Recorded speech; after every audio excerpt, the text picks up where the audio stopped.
अस्सलाम वालेकुम, good morning. कैसे आप सब लोग? I hope and I am sure कि आप बहुत अच्छे होंगे। मेरा नाम है आयशा यूसुफ और मेरे साथ मोहम्मद अकबर बाजवा मौजूद है। आज मैंने कह दिया कि आई होप सब अच्छे होंगे, ठीक है। वैसे मैं गुमान जो है ना अच्छा रखती हूँ, इसलिए मैं कहती हूँ गुमान अच्छा ही होना चाहिए, तो फिर आगे भी अच्छा ही होता है। एग्जैक्टली, क्योंकि कहते हैं ना कि जैसा आप सोचते हैं ना वैसा ही अल्टीमेटली आपका दिमाग जो है ना वो मैनिफेस्ट करना शुरू कर देता है। तो मैं हमेशा ये सोचती हूँ कि हमारे नाज़रीन जो है ना वो बिल्कुल अच्छे होंगे। और बहरहाल जुम्मे के दिन तो वैसे ही सब बहुत अच्छे होते हैं क्योंकि वीकेंड होता है और दिन का आगाज भी बेहतर हो गया। फॉग खत्म हो गई, बेहतर कहाँ से हो गया, गर्मी बहुत ज्यादा शुरू हो गई अकबर। किसी मौसम से खुश रहना है वैसे, मतलब ठीक है, हल्की हल्की ठंड रहनी चाहिए। कुछ गर्मी कहाँ से हो गई, अभी नॉर्मल मौसम है, आप सुकून से बगैर स्वेटर के फिर सकते हैं। हाँ ये है कि आप बगैर स्वेटर के फिर सकते हैं, लेकिन मैं थोड़ा सा एक्सपेक्ट करी थी थोड़ी सी ठंड और जरा चलती ना, तो जरा मुझे ना वो सर्दी वाले कपड़े बहुत अच्छे लगते हैं। इलाका जात की सैर करना चाह रही है, मुझे लगता है मैं डेफिनेटली करना चाह रही हूँ और हो सकता है आपको सोलो भी करना पड़ेगा शो ना, क्योंकि मेरा तो प्लान बन गया और मैंने वो इस्लामाबाद वाली सफारी जो है ना ट्रेन उधर भी जाना है मैंने। आप इंतजार करें, फिर आगे आप हज़ारा मोटरवे से आप इंतजार करें लाहौर में आने का। बिल्कुल ठीक है, मेरा तो प्लान है उधर जाने का। बहरहाल आज पीएसएल में 2 मैचेस होंगे। कल जो है कोई मैच नहीं था, आज 2 मैचेस होने जा रहे हैं। लाहौर कलंदर्स और मुल्तान सुल्तान, इसके साथ साथ कोयटा ग्लैडिएटर्स और ज़ल्मी आमने सामने होंगे। इनमें से लाहौर कलंदर और ज़ल्मी ने एक मैच जीता है, बाकी 2 टीम जो है लाहौर कलंदर अपनी स्ट्रीक बरकरार रखती है और इंशाल्लाह। सुनने में आ रहा है ऐसा, वैसे उस दिन यू वर सेइंग कि ये फवाद क्या नाम है उनका, फवाद राना साहब, मैं फवाद खुर्शीद साहब कहने लगा था। एनीवेज फवाद राना साहब जो है वो इंटेंशनली स्टेडियम में नहीं आ रहे, उन्हें किसी ने वाकई कह दिया और उन्होंने यकीन कर दिया कि हमने उनसे क्वेश्चन किया था, ये हमने उनसे क्वेश्चन किया था, तस्दीक उन्होंने की नहीं है, वैसे उन्होंने की नहीं है, लेकिन इस पे बात की जा रही है कि वो जानबूझ के नहीं नजर नहीं आएंगे। आप देखिएगा, मुझे लग रहा है कि वो इस तमाम परस्ती आप ये देखें ना कि वो उनका कितना प्यार है टीम के लिए, कितना वो इंटरेस्ट रखते हैं, लेकिन वो मतलब अपनी सोच के मुताबिक आते ही नहीं है ये मैच देखने के लिए। बहरहाल जो पीएसएल का लाहौर कलंदर की टीम है उसके लिए मेरी तरफ से बहुत बहुत शुभकामनाएं। अल्लाह ताला आपको आज भी कामयाब करे, आप अपनी परफॉर्मेंस जो है ऐसी ही वो जारी रखें। आज के टॉपिक्स पर आ जाते हैं अकबर। सबसे पहले तो सियासत आजकल तो वही चल रहा है। NA-75 डस्का का जो कल ज़िमनी इलेक्शन कलअदम करार दिया गया, उस पर हम बात करेंगे और किन बेसिस पे दिया गया। ये बड़ी इंटरेस्टिंग चीज़ है। मतलब पहले ऑपोजिशन ये कह रही थी कि इन 20 हल्कों में धांधली हुई है, उसके बाद जब काउंटर फाइल्स मंगवाए हैं, फॉर्म 45 मंगवाया, तो वहाँ पे पता चला है कि जनाब उनमें से भी 6 के रिजल्ट तो सेम है, बाकी 14 का कुछ मसला है। और फिर फायरिंग हुई है, ये भी तायुन नहीं हुआ कि फायरिंग की किसने है। फायरिंग इन्होंने की है कि उन्होंने की है, लेकिन इलेक्शन कमीशन ने पूरा इलेक्शन का खत्म कर दिया और उन्होंने कहा जनाब ये पूरे हल्के में। अकबर मुझे ये बताएं कि इलेक्शन कमीशन की क्या रिस्पांसिबिलिटी है, उनका काम ये है, उनके पास कितने इख्तियारात हैं? अहमद बिलाल महबूब साहब भी कहते हैं कि उनके पास बहुत ज्यादा इख्तियारात हैं और ये कोई पहली दफा फायरिंग नहीं हुई। क्या के बराबर इख्तियारात होते हैं इलेक्शन कमीशन के पास? इससे पहले इलेक्शंस में नहीं हुई हो चुकी है, लेकिन क्या उन इलेक्शंस को कलअदम करार दिया गया? और फिर क्या जो आगे आने वाले इलेक्शंस है जहां पे कोई गोली चला के दौड़ जाया करेगा, क्या पूरे हल्के में इलेक्शन हो जाएगा? बिल्कुल ऐसा ही है। तो इलेक्शन कमीशन के किरदार पर भी हमें बात करनी है। इसके साथ साथ सेनेट इलेक्शन जो है उसके बारे में बात करनी है। अभी तक कुछ नहीं पता चला है कि खुफिया आज आ जाएगा फैसला, वैसे उम्मीद है। उन्होंने महफूज कर लिया सुप्रीम कोर्ट ने कल समाअत पूरी कर ली है, महफूज हो चुका है। अब लेट्स सी कि क्या फैसला आता है और आज ही जो है मुतवक्किल फैसला आना। इसके साथ साथ हमें जी पीएसएल पर बात करनी है और आज सरप्राइज डे जो है उसकी चांद रात है। अकबर आपको याद होगा चाय से और सरप्राइज चीज फैंटास्टिक, तो इसके ऊपर भी हमें बात करनी है। आई एम श्योर हमारे जो हमारे नाज़रीन है ना उनको समझ आ गई होगी हम किसकी बात कर रहे हैं। आगाज करते हैं जी अपने पहले टॉपिक का। NA-75 डस्का की बात करते हैं। तो इलेक्शन कल कलअदम करार दिया इलेक्शन कमीशन ऑफ पाकिस्तान ने। इंतजामी अफसरान के खिलाफ कार्रवाई का हुक्म भी सामने आया है। नून लीग ने अपने मौक़िफ़ की जीत का दावा किया है। उन्होंने कहा है कि हमारा ये मौक़िफ़ था कि तहरीक इंसाफ की हुकूमत हम पर मुसल्लत की गई जाली इलेक्शंस के थ्रू। तो ये एक टेस्ट केस है, ये उस देग का एक चावल है जिसको हम टेस्ट करके बता रहे हैं कि वो पूरी 2018 में पकने वाली देग जो थी वो खराब थी। ये उनका ख्याल है, बिल्कुल ऐसा ही लेकिन ये तो अभी तय होना है कि ये यहाँ पे पहले फोरेंसिक्स हो, उसके बाद आयशा पता चले कि किसी ने फोन वाकई नहीं उठाया था, क्या मामला क्या था। इलेक्शन कमीशन ने तो ये भी नहीं बताया धांधली किसने की, किसकी वजह से इलेक्शन खराब हुआ, कौन रिस्पॉन्सिबल है। सिर्फ जवाब तलब कर लिए गए हैं, लेकिन किस जमात ने धांधली की, क्योंकि ये दोनों जमातें जो है नून लीग और पीटीआई एक दूसरे पर इल्जाम लगा रही हैं, अभी तक क्लियर नहीं हुआ है। बहरहाल तहरीक इंसाफ ने अब कानूनी जंग लड़ने का ऐलान कर दिया है और ये कहा जा रहा है कि ये जो फैसला है इलेक्शन कमीशन का, इसको लेकर ये सुप्रीम कोर्ट में जाएंगे। और जहाँ पर डस्का में ये सियासी पारा हाई है, तो दूसरी तरफ इलेक्शन कमीशन की जानिब से अपने इख्तियारात का इस्तेमाल जो है वो भी नजर आया है। और डस्का इलेक्शन के बाद पहली दफा दूसरा सियासी मौजू जो बहुत ज़्यादा ज़ेर बहस है वो है सेनेट इलेक्शन। आखिर क्या होने जा रहा है, और अभी कुछ दिन बाकी हैं, लेकिन अभी तक ये बात क्लियर नहीं है कि ओपन बैलेट होगा या फिर खुफिया वोटिंग होगी। और सुप्रीम कोर्ट ने गुज़श्ता रोज़ सदारती रेफरेंस में अपनी राय जो है वो भी महफूज कर दी। और जैसे हम बात कर रहे थे कि आज जो है वो आ सकता है फैसला, ये राय सिर्फ वही आर्टिकल 226 पे उन्होंने सिर्फ ये उसकी तशरीह करना है। अब मामला ये है ना कि सुप्रीम कोर्ट के पास ये जो मरियम नवाज साहिबा कल कह रही थी कि तमाम इदारे दूर रहें, अपनी हुदूद में रहें, और सुप्रीम कोर्ट का काम नहीं है, सिर्फ जो कानून साजी वो पार्लियामेंट करेगा। रजा रब्बानी साहब भी ये कहते हैं, ये बात बिल्कुल दुरुस्त है, लेकिन एट द सेम टाइम जो बात इन पॉलिटिशियंस को पता भी है, जो बात ये नहीं करते, वो ये कि कॉन्स्टिट्यूशन बनाती पार्लियामेंट है, लेकिन उसकी तशरीह, उसकी इंटरप्रिटेशन सुप्रीम कोर्ट ने करनी है। वो जो कह देंगे कि इस लॉ की ये इंटरप्रिटेशन है, वो वही हो जाएगी। राय भी मांगी गई, राय मांगी गई थी कि आप जो है बताएंगे इसमें क्या करना चाहिए। और राय क्या देती है सुप्रीम कोर्ट? फैसला नहीं देगी, राय देगी। जो ऑर्डिनेंस था उस इस वक्त मशरूत है वो कि उसका तलाक होगा या नहीं होगा। सुप्रीम कोर्ट का जो भी फैसला आता है, अब लेट्स सी उसका क्या फैसला आता है। हमारे साथ माहिर कानून भी मौजूद होंगे, उनसे जानने की कोशिश करेंगे कि क्या फैसला आ सकता है और क्या हमें एक्सपेक्ट करना चाहिए। सुना था कल आयशा, वो हमारे जो रिपोर्टर हैं सुप्रीम कोर्ट के, वो ये कह रहे थे कि फैसला महफूज जो किया है वो पहले सदर मुमलकत को भेजा जाएगा, सही, क्योंकि वो सदारती रेफरेंस था, वहां पे जाएगा तो मोस्ट में वहां से पता चले कि क्या हुआ, क्या मामला क्या हुआ। अच्छा, बैरिस्टर अली जफर साहब जो हैं उन्होंने हमें ज्वाइन किया है, माहिर कानून हैं, हमें सेनेट इलेक्शन पर भी बात करनी है, लेकिन पहले हम NA-75 से मुतालिक जान लेते हैं। अली जफर साहब, सबसे पहले तो आपको बहुत बहुत मुबारक हो, आप बिला मुकाबला जो है सेनेटर मुंतखब हो गए हैं। दूसरा ये कि NA-75 से रिलेटेड जो इलेक्शन कमीशन का फैसला आया उसने कई सवालात भी खड़े कर दिए हैं। कुछ लोग तो ये कह रहे हैं कि इलेक्शन कमीशन ने पहली मरतबा अपने इख्तियारात का इस्तेमाल किया है और बड़े लोगों को बुला भी लिया है, कई लोग जो हैं उन्हें अपने ओहदों से हटा भी दिया गया है, और एस्टैब्लिशमेंट डिवीजन को भी ये हिदायत कर दी है कि अक्सर लोग जो हैं जो बड़े बड़े ओहदों पर हैं उन्हें हटा दिया जाए। लेकिन इलेक्शन कमीशन जो है उसके किरदार पर भी बात की जा रही है कि भाई आपका काम है इम्प्लीमेंट करवाना और साफ शफाफ इलेक्शन जो है उन्हें करवाना। तो ना ही इलेक्शन कमीशन ने ये बताया कि धांधली किसने की, और आप रिप्रेजेंट भी कर रहे थे पाकिस्तान तहरीक इंसाफ को, तो क्या अब PTI करने जा रही है इस फैसले के खिलाफ? जी, सबसे पहले तो शुक्रिया मुबारकबाद का। बिल्कुल आपने दुरुस्त इसका एनालिसिस किया।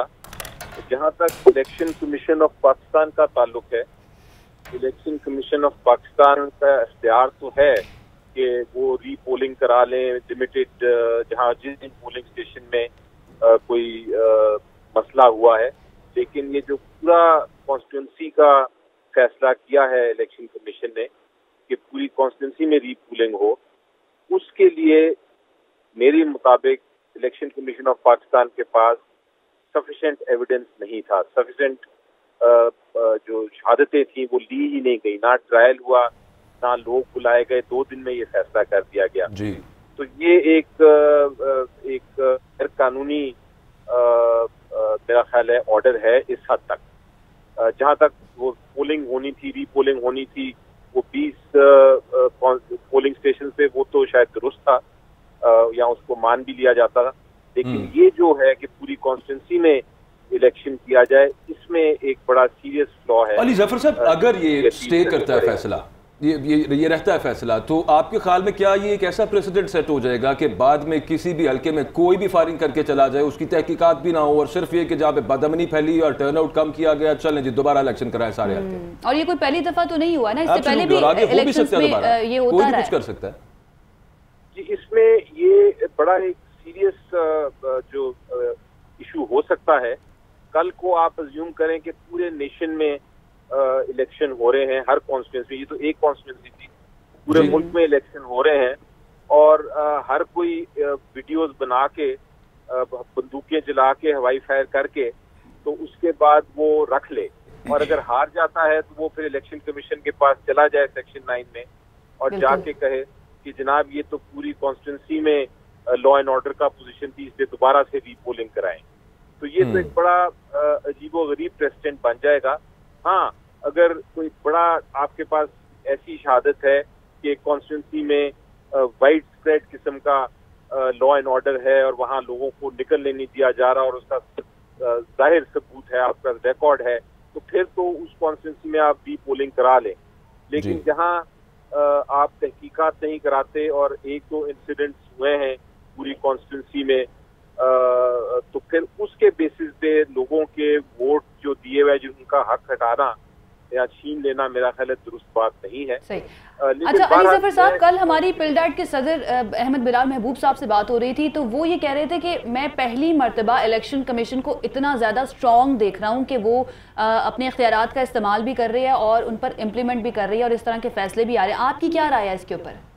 अच्छा, वैसे बिफोर यू आंसर सर, ये कल थे ना वहाँ पे इलेक्शन कमीशन में अली जफर साहब, वहाँ पे आपके जो मुखालिफ वकील थे सलमान अकरम राजा साहब, उन्होंने भी एग्जैक्टली यही कहा कि पहली दफा इतना आजाद इलेक्शन कमीशन देखा है।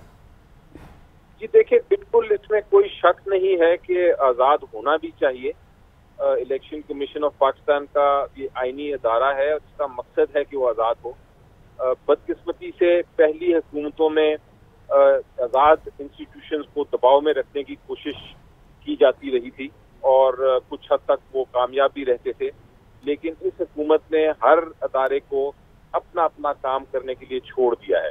आपकी उनकी जो ऑर्डर है इलेक्शन कमीशन ऑफ पाकिस्तान की, उससे इख्तलाफ जरूर हो सकता है, वो भी आपका कानूनी हक है कैंडिडेट का भी और पॉलिटिकल पार्टी का भी, लेकिन उसके साथ इंटरफेयर करना और उसको बिल्कुल आज़ाद छोड़ना, ये एक क्रेडिट है पीटीआई का कि इंटरफेयर नहीं किया और उसको आज़ाद छोड़ा। तो ये बात दुरुस्त है अली जफर साहब, लेकिन एक साथ एक और चीज यहाँ पर ये आती है कि हुकूमत गो के प्रेशराइज नहीं कर रही होगी, लेकिन तमाम ऑपोजिशन जमातें मिल के इलेक्शन कमीशन के बाहर जाकर खड़ी हो जाएं और वहां पर जाके वो ये भी प्रेशराइज करने वाली बात करें, तो वो एक दूसरी तरफ से प्रेशर ना आ गया क्या? एग्जैक्टली जी बिल्कुल, ये जो नेगेटिव प्रेशर है जिसको कहते हैं कि आप हुकूमत को आज़ाद छोड़ना चाहती है, लेकिन पीडीएम या ऑपोजिशन जो है वो मीडिया पे भी और फिजिकली भी जाके उसको इस तरह थ्रेटन करती है। ये भी नहीं होना चाहिए, क्योंकि हर एक को एतमाद करना चाहिए। आप ये देखें कि जब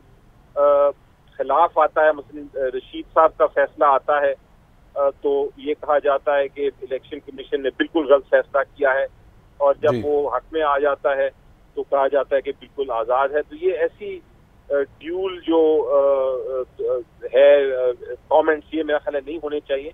लेकिन एक बड़ा इंटरेस्टिंग आपको एस्पेक्ट मैं बताऊं इस सारे मामले का, जो शायद कुछ लोगों ने तो जिक्र किया है लेकिन ज्यादा मैंने नहीं सुना, वो ये है कि जो इलेक्शन कमीशन ऑफ, जब भी इलेक्शन होता है पाकिस्तान में, चाहे वो ज़िमनी इलेक्शन हो या पूरी नेशन वाइड हो, election commission of Pakistan control ले लेता है लॉ एंड ऑर्डर की, और इलेक्शन कमीशन ऑफ पाकिस्तान के पास इख्तियार होता है कि किसको तब्दीली करे, किसको उधर लगाए, कौन सा। जी बिल्कुल ठीक, इलेक्शन कमीशन के पास हो जाती है।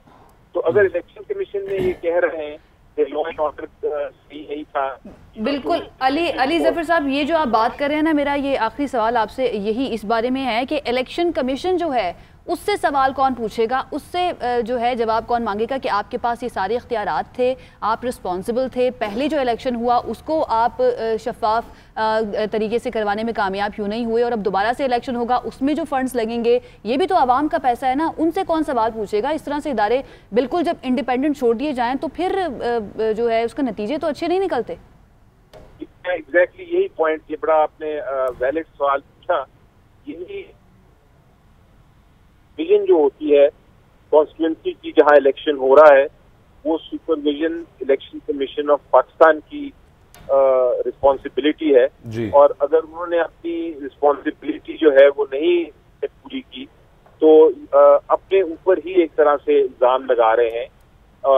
इसको एक तरह से अच्छी बात है कि कल को वो ज्यादा मोहतात रहेंगे, सुपरविजन बेहतर करेंगे, लेकिन जो भी इल्जाम लगा है इलेक्शन कमीशन का इस कॉन्स्टिट्यूंसी की लॉ एंड ऑर्डर के मामले में, आप भी खैर पाकिस्तान तहरीक इंसाफ भी आगे कानूनी जंग में जाती है तो कुछ मामला शायद कुछ बेहतर हो जाए। बहुत शुक्रिया, हमारे साथ मौजूद थे अली जफर साहब। हमें ज्वाइन किया जस्टिस रिटायर्ड शायक उस्मानी साहब ने, उनसे सेनेट इलेक्शंस पे बात कर लेते हैं। इलेक्शन की बात क्या एक्सपेक्ट करें आज के फैसले से हम? Thank you very much sir, आपने टाइम दिया आज के लिए। ये बताइएगा कि जो दलाइल थे वो पूरे हो चुके, फैसला महफूज हो गया, अब वो सदर मुमलिकत को भिजवाया जाएगा कोर्ट की तरफ से। आपको क्या उम्मीद है कि आर्टिकल 226 की इस तरह से तशरीह कर देगी सुप्रीम कोर्ट के सेनेट इलेक्शन ओपन बैलेट के जरिए या खुफिया बैलेट से ना हो, और इस तरह का कोई मामला सामने आ सकता है आपके ख्याल में? देखिए, ये जो मैटर सुप्रीम कोर्ट के पास था, ये एक एडवाइजरी कैपेसिटी में उनके पास था, इन द सेंस के कॉन्स्टिट्यूशन के अंदर ये लिखा हुआ है कि अगर प्रेसिडेंट चाहे तो वो किसी चीज पर सुप्रीम कोर्ट से ओपिनियन ले सकता है, एडवाइस ले सकता है। ये कोई पब्लिक इंटरेस्ट लिटिगेशन नहीं है या दूसरी कोई पिटिशन नहीं है, ये एक एडवाइजरी कैपेसिटी में था। तो प्रेसिडेंट ने उनको लेटर लिखा था, सुप्रीम कोर्ट एक नतीजे पे पहुंचेगी, चूंकि अब तो उन्होंने रिजर्व कर लिया अपना ऑर्डर, तो उनको यकीनन वही करना पड़ेगा जो कि आइन में लिखा हुआ है। वो उसके अलावा और कुछ नहीं कर सकते, क्योंकि एडवाइजरी कैपेसिटी में ना वो कोई एविडेंस को देख सकते हैं, ना वो जो वीडियो वगैरह जो आई थी उसको देख सकते हैं। उनको तो सिर्फ एडवाइस देनी है कि आइन के मुताबिक क्या इलेक्शन जो है वो सीक्रेट बैलेट्स होने चाहिए या शो ऑफ हैंड्स हो सकते हैं। सर ये बता दीजिएगा कि आइन और कानून जो है वो इस बारे में क्या कहता है, क्योंकि हम लोग तो एक्सपर्ट नहीं है तो इसलिए हमें पता नहीं है, तो हम हमारी कोशिश ये है कि थोड़ा जान लें, थोड़ा सा अपने आप को मेंटली प्रिपेयर करें कि आखिर फैसला किस तरह का आ सकता है। अगर सुप्रीम कोर्ट ने वही बताना है जो आइन में लिखा है, उसी की तशरीह करनी है, तो आइन में क्या लिखा हुआ है ये थोड़ा सा हमारे नाज़रीन के लिए बता दीजिएगा सेनेट इलेक्शन से मुतालिक। सेनेट इलेक्शन का अलग से कोई जिक्र नहीं है आइन में। ये आइन में एक आर्टिकल 226 है जिसमें कि ये लिखा हुआ है कि सारे इलेक्शन जो हैं कॉन्स्टिट्यूशन के नीचे, कॉन्स्टिट्यूशन के अंडर जो कहते हैं, वो सीक्रेट बैलेट से होंगे, सिवाय उनमें एक्सेप्शन दी हुई है, सिवाय प्राइम मिनिस्टर के और चीफ मिनिस्टर के। तो जब एक आइन में किसी शिक में कोई एक्सेप्शन दे दी जाती है तो इसके मतलब के जो लॉ मेकर्स थे, जो जिन्होंने आइन बनाया था, उनके जहन में और कोई एक्सेप्शन नहीं थी, तो सुप्रीम कोर्ट कोई और एक्सेप्शन उसमें नहीं डाल सकती। तो ये चीज़ है कि 226 के तहत सारे इलेक्शन और सेनेट के इलेक्शन भी आइन के तहत होते हैं, तो उस सूरत में कोई चारा नहीं है सुप्रीम कोर्ट के पास बजाय इसके। बहुत शुक्रिया जस्टिस रिटायर्ड शायख उस्मानी साहब हमारे साथ मौजूद थे और वो यही बात कर रहे थे कि आर्टिकल 226 की जो इंटरप्रिटेशन है आयशा, उसमें वैसे तो ये है कि तमाम इलेक्शन सीक्रेट बैलेट से होंगे सिवाय उनके कि जो वजीर आला या वजीर आजम के हैं। लेकिन अगर सुप्रीम कोर्ट ये एडवाइजरी देती है, जिस किस्म के रिमार्क्स दिए गए हैं और जो पूछा गया इलेक्शन कमीशन से, उस पर तो बार बार ये लग रहा था कि इलेक्शन कमीशन ऑफ पाकिस्तान कहे कि हम कोई ऐसा तरीका लेके आते हैं एग्जैक्टली बार बार पूछा गया नजर आ रही है डायरेक्शन सुप्रीम कोर्ट की। एग्जैक्टली ऐसा ही है। अब देखते हैं क्या होता है। और 226 में खास तौर पर सेनेट इलेक्शन का कोई जिक्र नहीं है, तो इसलिए कुछ भी एक्सपेक्ट किया जा सकता है, किसी भी तरह का फैसला आ सकता है। वक्त खत्म हो गया है, हमें इजाजत दीजिए, आपसे मुलाकात होगी पीर के रोज। अल्लाह हाफ़िज़।